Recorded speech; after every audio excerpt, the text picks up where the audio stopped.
Hey, this is Meloriota Lucy, and you're listening to the Rough Concept Podcast.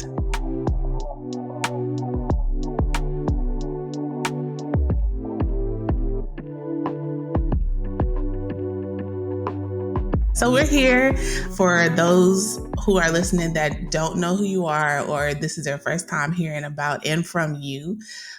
Just share a little bit about yourself, about your journey, and why I love you so much. Yeah, so I'm Jena Holliday. I am a full-time illustrator. I'm also an author. I illustrated and authored my first children's book, Spoonful of Faith, last year, 2021. Oh, wait, 2022. 2022. 22? Oh, they running together. Right. I'm like, what year are we in? But I run a company called Spoonful of Faith. It's my illustration and design company. Within that, I do illustration for books and publishing. Sorry.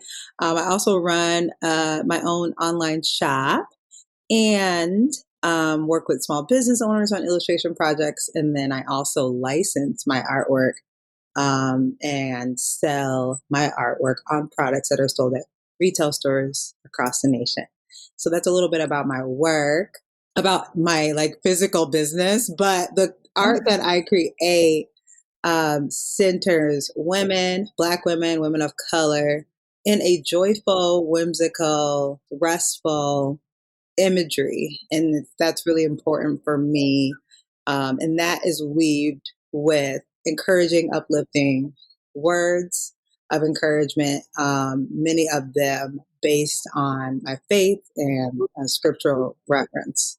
So that's a little bit about my work and what I do. I'm from Minnesota. Minneapolis. I'm not really from Minneapolis. I mean, I'm from Minneapolis, but I'm like 20 minutes north of Minneapolis now. I'm a wife. I've been married for 10 years. I have 2 kids, a 7-year-old daughter and a 9-year-old daughter and a 7-year-old son. So, oh man, I know. Yeah, and they are the same ages as me and Kai. Yeah. So that's a little blurb about me. Awesome. So, the Rough Concept Podcast is about, just sharing our creative process, the ins and outs, what it all means to us, and just about the way that you explained how you like to capture women of color, Black women in a space or a state of rest and all the things. What was there a moment or an experience you can recall that prompted you to go about your artwork in that way? Like, give us the tea. Yeah. So I don't know if there's an exact moment that this happened, but I think it's always kind of been ruminating in me because I think I just never really saw a lot of representation of myself or of women that I knew or that really felt like it connected to me. And growing up and just in media and what I saw on television or found in books didn't really represent me. And even if I did see minimal representation of Black women or women of color, it's still, there were so many different facets to who we are. And so right. As the middle child of 7, I have 4 sisters. So I grew up seeing so many representations of, my parents basically put together in a child, right? And then also so many representations of Black women. And so I just started to draw, and a lot of things that I drew were women, and I didn't think anything of it. But as I look back, I see that the women I drew were the women I saw in my life, the women that represented the women I loved. And it was also what I wanted to be shown forth of Black women and women of color. And so I don't think there was anything that sparked it initially, but it's always easier to look back and kind of see oh, that's what I was doing all those years. Right. So yeah. I kind of think of art as journaling in a way, and you kind of go back to see your thoughts and feelings about a topic or, just something that you desire. You kind of notice that in your work. Yes. And for me, when you talk about representation, yeah, it's a desire to see ourselves in many layers because Black women are, and women of color are way much more complex than the world kind of has us seen on in media or in stories and things like that. So I think it's important for us to hold space in that, like, yeah, Yeah. like I was thinking the other day, I said, I'm drawing another woman. I said, I don't know what it is, but this is just going to be the topic of discussion as it pertains to my work for a minute, because I feel like our stories aren't shared. And even there are many layers to us as individuals. Like, there are many layers to Jena. Like, Jena is not one way all the time. And we can change and evolve whenever. And we need to, be able to be seen in that same light. Like, yeah, I'm an artist. I'm also somebody's friend. I'm somebody's wife, mom, and I like different things. Some things I don't like anymore, that or as much as I like something new that I discovered. So Mhm. it's just not painting us in this same image over and over. We have so many stories, so many layers, and we are so lit. Right. So I love that you All I the love that you brought that up. Yeah. So sprinkle out on top. I know. And I just think it's really cool, like, that we create from that space, because that is true still to us. Like the way you saw your sisters and your mom and your friends or whoever's in your life, even your own experiences, and showcase that. I think that's the really cool thing about the creative process to me. So I think it's cool. Um, why don't you share your creative process with us, knowing that it doesn't look the same every time? Yeah. What does that look like for you? Yeah. Like it looks different depending on what I'm doing, but for a traditional illustration, often I will get an inquiry from somebody or, someone that is an idea of what Hmm. they are looking for, wanting my help with. Hmm. And then usually ask a lot of questions. I ask a lot of questions to kind of like get my grounding for like what, like, I guess this is a example of I'm getting a business request, not if I'm just making it on my own. But Hmm. I'll ask a lot of questions around like, what is this? What is the use? What is the goal? What am Hmm. I trying to get out of this? Hmm. Or what are they trying to get out of this? And then I ask for any like inspiration. So I always like to start projects with like a visual inspiration or representation. So Hmm. if you come to me and ask me to do artwork for you, I want to know which pieces of my work you like and like Yeah. resonate with you. Like why are you drawn to my work? Like what is important about it? And so I usually will gather all of that, right? And then logistical details, right? Like how big it needs to be, and what if they're printing it out and all that stuff, so I can know what size and how do I make it. Yeah. But then when it comes to actually sitting down and making the work, I usually like to take the answers to what they said along with any inspiration and create like a mood board. I always like to create, even if it's something small, like I kind of want to have an idea of things that like really connect to this idea I'm trying to create. Right. And so I'll gather or create my own mood board. The bigger the project, the more time I spend on the mood board. And then from there, I will go into sketching. Usually, one of two things can happen. I can, one, not really know what I want to create and Hmm. make like multiple like layout sketches of Yeah. like what I'm thinking. Hmm. Or usually, coming from like the mood board phase, I have a really good idea of what I want to start making. Hmm. And so then I will sketch up the idea and go from sketch to color. And in between this process, I'm talking to the client. So like usually I would send them my sketch so they can kind of see where I'm going with it, make sure I'm going in the right direction. If there's any changes, let's make them. And then I will go back, make any adjustments, go into laying down the color for the illustration, Hmm. and then I would do all the line work and like detail stuff at the very end. And this is like from a digital illustration. So, a lot of the editing and stuff is kind of done during the process of it. But Yeah. once I get to like the final color art, then I would share that. So yeah, it's like usually like a vision board or like a gathering of information, envisioning the project, doing a sketch, getting to color, and then finalizing it. And color can take, it depends. If there's like a palette I'm working with, Yeah. then it's going to be a lot easier. But if it's up to me, it's kind of like sometimes I'll get stuck in color for a while because, color can bring a different feel, a different vibe to the work. And so it's like you might have to play, I have to play there a lot.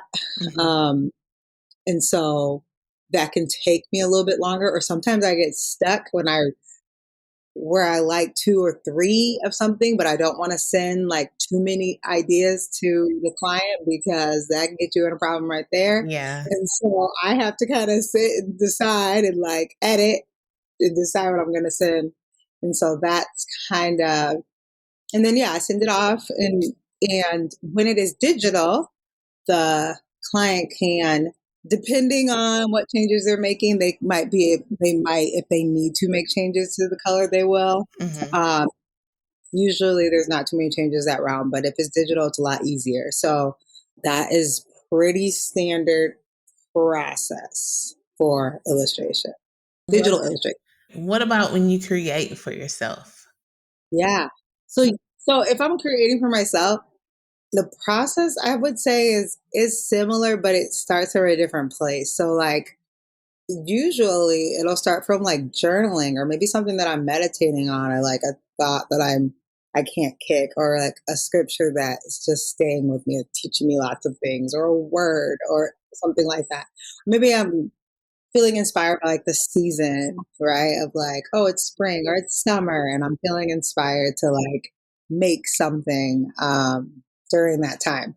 And so I will usually gather inspiration. So I kind of start out the same way, gathering like information, inspiration, whether that's just through my life, like through my own photos, my own walks, things that are, going on in my life, Yeah. or I'll go gather inspiration on like just things that I'm seeing on social media or Pinterest. I like to collect things. So I'm always making like boards. I'm always making like a list of things that I like. Yeah. I just gather. I'm always gathering. Like that never turns off with me. I'm always saving something or like Me too. for later. So then when it comes to time to like create, I have so many things to like pull from, and I can kind of decide what direction I want to go to. Yeah. And then from there, I usually will sketch out ideas. So I always start with a sketch, and sometimes it just doesn't turn out how you want it to. Yeah. Like the idea in my head is this thing, and then I'm trying to make it, and it's not doing what it needs to do. And so either I'll scrap it and like start over, or I'll keep going. Like, you have a choice. You can keep Yeah. going, or you can Or like it can stop. simply procreate. Right? Sometimes though, like if I keep going, sometimes I just have to stop and like be like, I'm gonna come back to this Step away tomorrow, from it. Yeah. because your ideas will be so different the next day.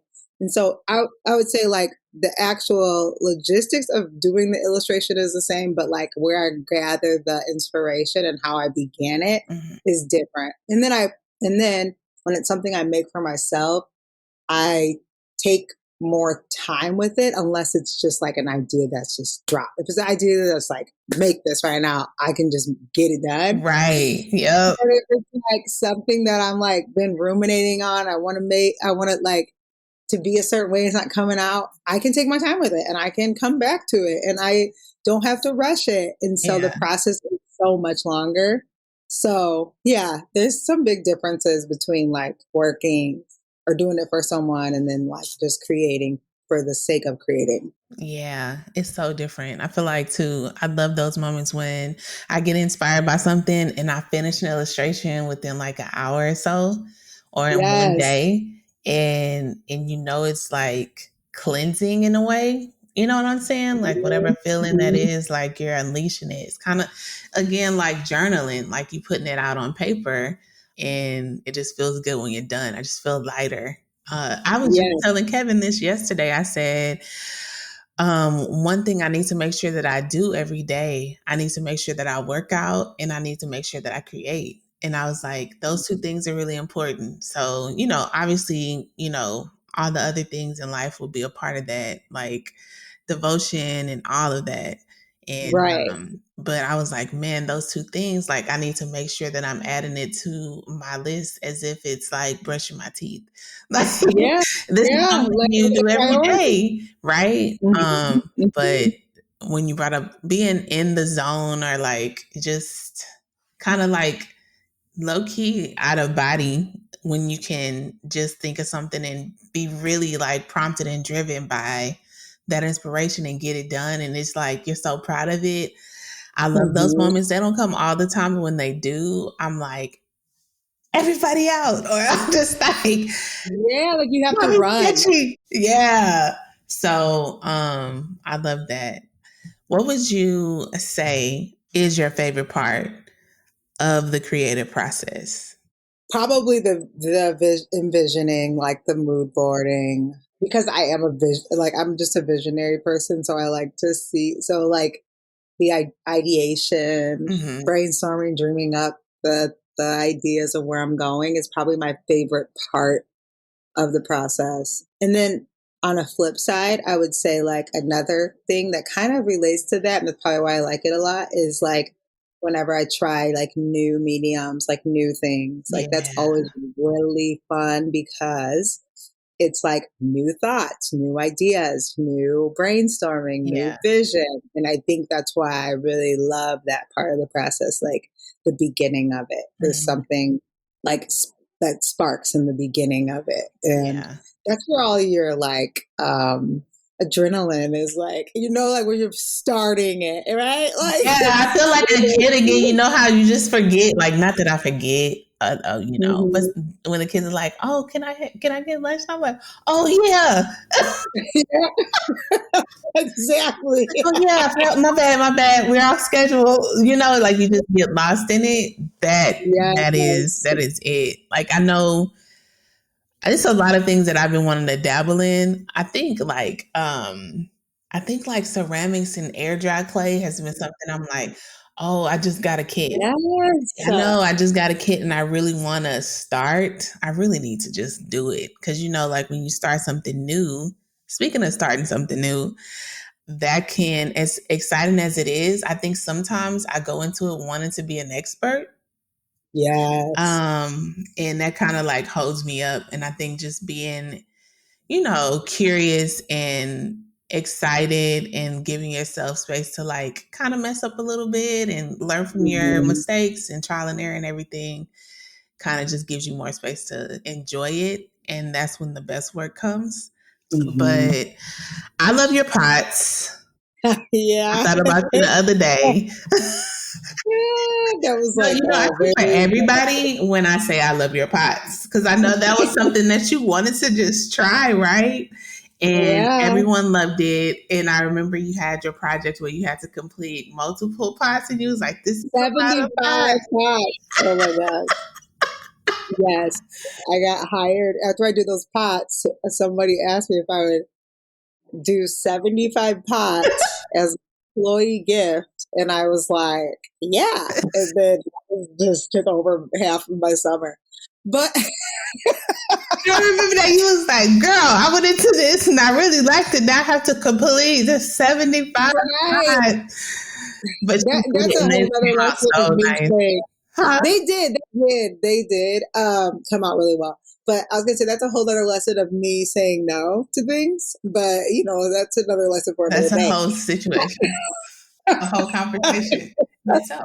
But yeah, it started as just like this idea. I wanted to paint on some pots, and I was like, I saw people painting on pots and flowers and that kind of stuff, but I was like, I want to paint some girls on some pots. And so I just did it, and they were cute. And Yeah, they then look so good. I was like, I got to figure out how to like, I was just like, I'll just do a drop. one drop, and then one drop came two drops, and then two drops came three. And like I did like four drops. I'm like, and every time they would sell out, and it was cool, just because I do a lot of digital work, so Mm-hmm. it helped me to like I needed something to like touch and make, and Yeah. like I was like in a place where I was like, I want to make something, I want to Yeah. touch it, I want to paint on it, like, and so it really fulfilled that like desire for that, and then the people that like my work or whatever loved it, so it was a win-win. But them 75 pots, that was like, woo, that was a I lot of work. know. I know. And like, especially, I was talking to someone else about this recently about doing things that we enjoy and then it turning into kind of like work. And it's like, dang, I Yes. love to do this. But when it's like work wise, it's like, okay, you got to kind of Yeah. like tap into a different part when it's just for you versus when it's like with for like a client or something. So, Yeah. but yeah, I've been There's through more that for sure. freedom. Yeah. Like there's more freedom when I'm doing it from it's in it. That's the cool thing about that's why I think I will probably never close my small shop, no Hmm. matter like, who I'm working with on other projects and things that okay, this goes into like a big store and there's Hmm. thousands of it. Hmm. Like there's something still exciting and fun and fresh about being able to make things that I like and that Yeah. I want to make. Yeah. Nobody can edit and nobody can tell me no. And there's like a freedom in that you just that and that's the thing that usually drives people to want to work with me because they see, oh well, but then when you start working, it puts like Yeah. constraints You on what gotta you're feel, doing. And yeah. so I feel that. I agree. Like there are many times I was like, "Oh, I'm gonna close my shop," and I was like, "I cannot do it because as much as like."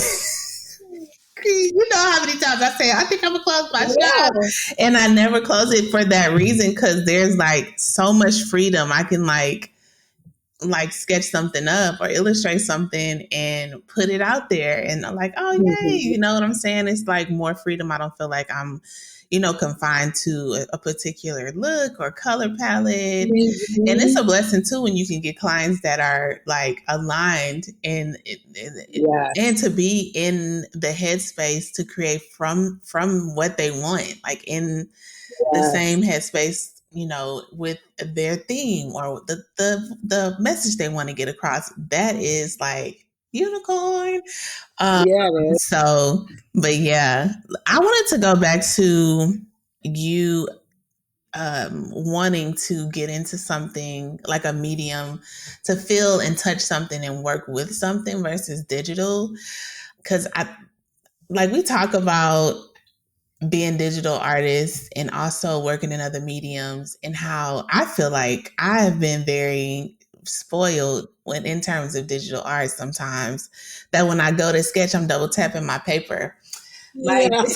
it's a real thing and I realized too that I overwork things Mm, because if I do it on a paper I'm like I should have touched it. I should have just left it. yeah, Now yeah, I gotta like go back and do what I did initially because I didn't like the way I changed it. yeah. That's a whole story. Where are you in that? Like, working with pods in different mediums and also working in digital art. How do you I feel like you have a healthy balance between the two. Like sometimes you do, digital art and things like that, but you also dabble in paint and, working with pots and everything like that. So, talk to us a little bit about how you go about that and when it sparked and how, you kind of navigate it. Yeah, it's the funny thing is I just taught a class for women on illustration, but I wanted to teach them a drawing. Okay, so I usually teach like watercolor class or like a painting class, but I was like, we're gonna draw because I'm like I'm an illustrator, so I should be teaching drawing classes. But I was like, but we're gonna do soft pastels. And like, I don't really work with soft pastels. It's been a long time since I did, but I was like, I'm gonna buy some And I'm just gonna work with them for like a while, Yeah. and then I'll be there. I'll teach a beginner's class on just using them because it'll be so fresh to me again because it's been so long since I used them. So I sometimes will do risky things like that and be like, let me try it, like, because I'm crazy. But I think whenever I feel that like urge to like make something, I'm like, okay, what am I going to make? And so I think I've always been like a DIYer. I've always been someone who's like wanted to, do things in my house or around me that like I can do this myself. Right. And so I'm always looking for opportunities to do things myself. And that kind of helps lend when I want to switch from like digital to doing things by hand. Mm-hmm. But honestly, I just follow that spark of creativity. So, like, I was on the same idea as you, was like, oh, I want to make my own pots. I want to do my own. But it was what was holding me back was that, okay, I need to take a class probably. And then I need to kind of, learn a little bit more before I can do it. And Mm-hmm. so I was like, how can I, customize a pot? Or like I made these trinket dishes. Like, how can I customize these so that it feels like something that I made, but I don't have to do the hard labor of like putting, like actually creating and making the pot. Like, it's not like I'm giving up on this dream. It's just like, how can I start now? And so I think I'm always thinking of ways that I can start now. Like, Right. had I not been about to teach that class, I probably wouldn't have started pastels, but it gave me like the burst of like, no, go and buy it. And then, you can make with it for a while and see if it's something you want to teach. Mm-hmm. So it like pushed me to actually go and do it. And, like, obviously I know there's so many of us that we go out and buy all these supplies and then we never open them or use them. So I know. Girl, I got so much in these drawers. It's ridiculous. I was like, you need to get it together. Okay. So like for me, creative challenges are very helpful. So like I try to challenge myself in some way to use the thing. So when I wanted to do murals, I was like, oh, I'm just gonna draw digital murals on my pictures to kind of inspire me of like, what would I create? If somebody gave me a job tomorrow and told me to draw a mural, I don't even know what I'd make. Yeah. So I need to at least start like ideating on this thing. Yeah. And so when I did that, people started like, asking me, oh, would you actually do a mural if we paid you? I'm like, yeah, if you're okay with working with somebody that has no clue what they're doing and is learning. Right. And so I think like doing creative prompts and like challenging myself somehow in my head makes me feel like more motivated or inspired to do it. Yeah. Just kind of like how, when you did like the lime wash and stuff on your walls in your studio. Yeah. Like, it can feel intimidating to be like, I've never done this before, and this is my room in my house, and what if I mess this up? But it's also like, okay, this is my chance to try something new, and knowing that you wanted to put that up on the wall or like paint the wall, like gave you the motivation to just do it. And if it didn't work, you could just paint over it. And so I think those types of moments are like what keep me balanced and like working digitally, but then being able to like step away and do new things and new mediums. Yeah. Let yourself be a beginner. Yes. Yeah. Oh my gosh, yeah. I think it's a bit of pride in me that I don't want to suck at something sometimes, that I don't try it. Yeah. I think that's what it is. But yeah, and crazy enough, like this wall was during a time where I was like, I need something. I'm gonna get dirty. Like, like I need to change the space up. And I always like dreamed and posted on Pinterest. Like, I love Pinterest for that. And I was like, oh, I love that unfinished like paint look. And that's when I discovered lawn wash. I didn't know nothing about lawn wash. I just knew, I thought it was something that was just like unattainable. Like, I couldn't do that, or I couldn't, it would cost a fortune to get that done.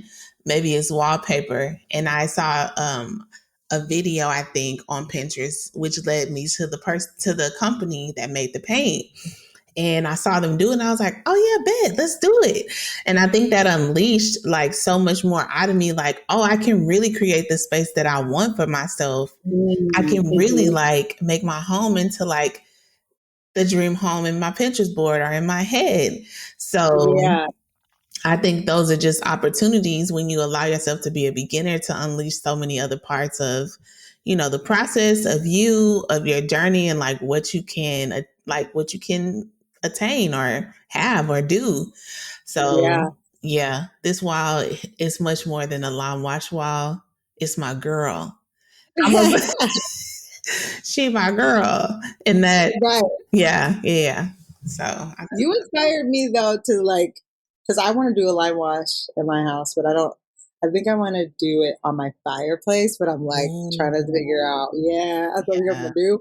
But I didn't know about it until you did it, and so like you said, you just don't know like what can come out of just taking those chances, trying new things, hmm, being a beginner. hmm, And sometimes, when you're stuck in one medium, and sometimes it clouds your creativity. yeah, You keep working in that same medium, and you have to kind of get out of that space and go do something new, do yeah. something different.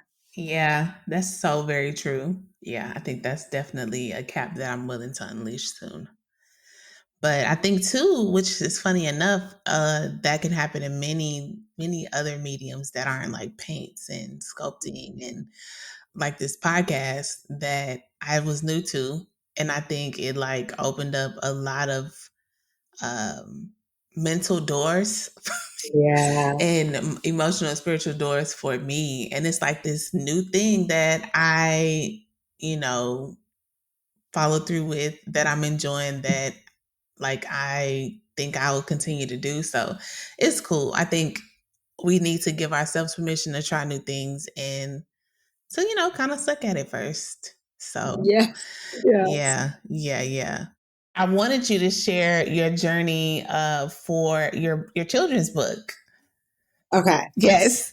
Ah, yeah. So, like, what part of the journey? Because it was a long The illustrating, exploring like the topic you wanted to share, how you incorporated the story with your daughter, like how did that all take place?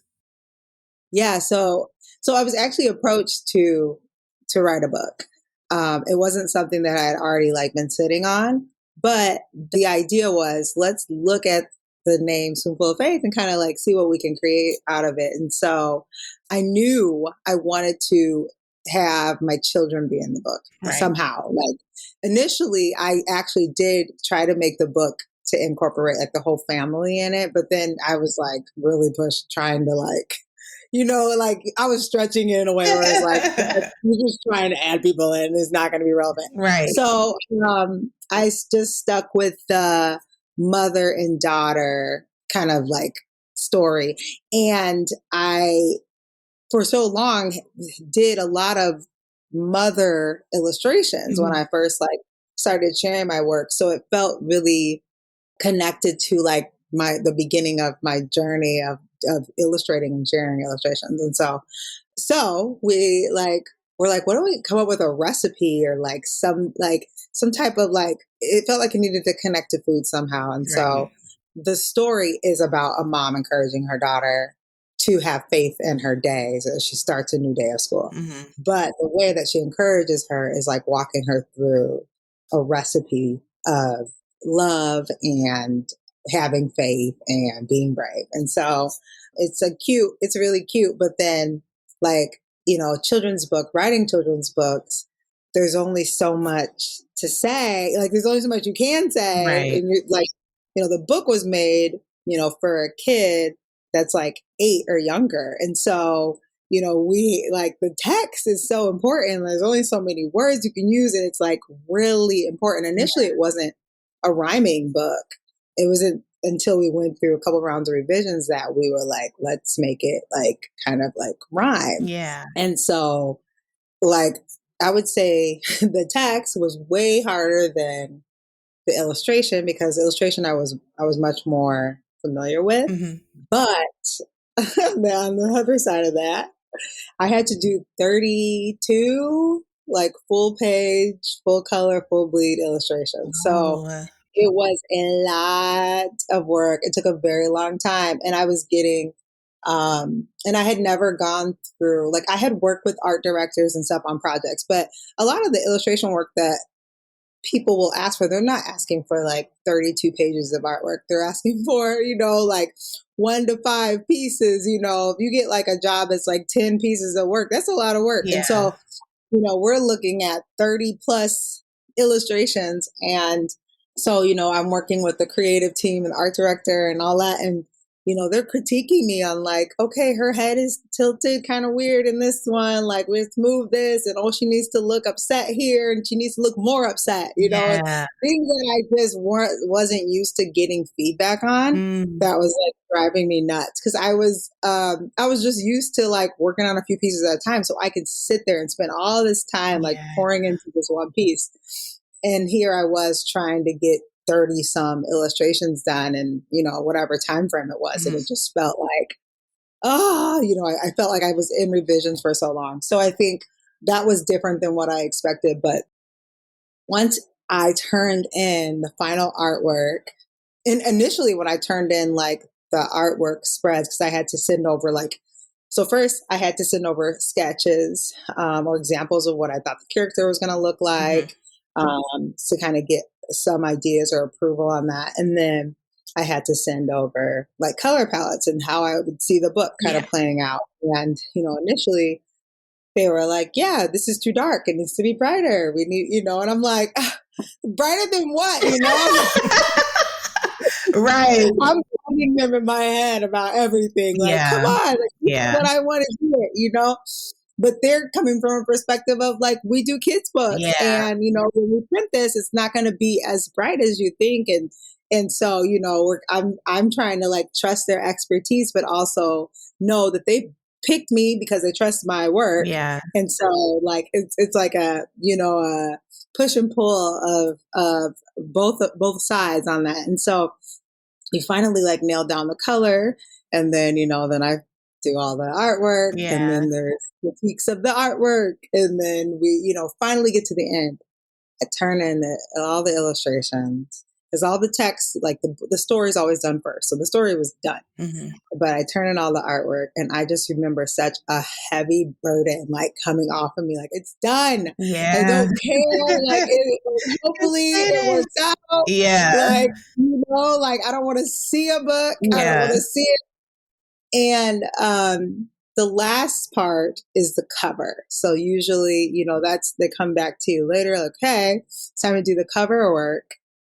How do you see it? And so that's the same process again, doing the sketches and then doing the color and then kind of going back and forth.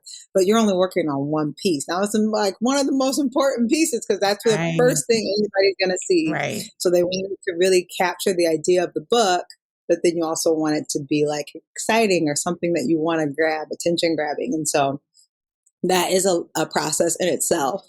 But I just remember when I got done with all of it, I was just like, okay, it's done. And it was months until I saw, the The finished finished copy. It part. had to go to print. Yeah. And then Yeah. it came out, it was just like, I had really disconnected myself from it because it was such a like it was a lot harder than I thought it would be. Yeah. And so when I got the book again, it was like exciting again. It was like fresh again. It was like, oh my Yeah. gosh, I got to look through all the pages, all the work.